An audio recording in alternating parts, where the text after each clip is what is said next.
अस्सलाम वालेकुम। आप सब क्या हाल है? क्या मसला बन गया? पेट्रोल ख़त्म हो गया?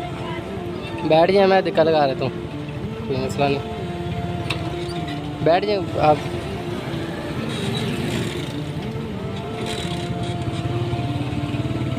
कोई नहीं, पंप तक चले जाएंगे ना, वहाँ से डलवा लें।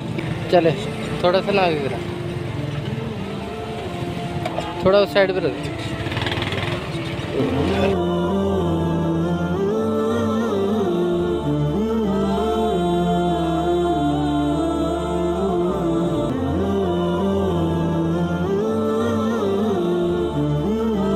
ये बांध है मशीन मेरा, खैर ये नहीं डालेंगे।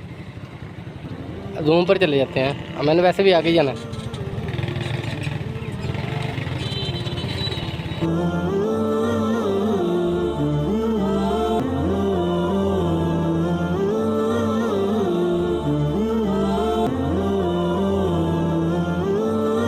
अच्छा, पेट्रोल के लिए पैसे आइए, दे दूँ आपको हैं? चलें ठीक, मैंने डलवाना है तो कोई मसला नहीं है, हमारा यही काम है। आप ना टेंशन लें, घबराएं, तो है तो बता दें।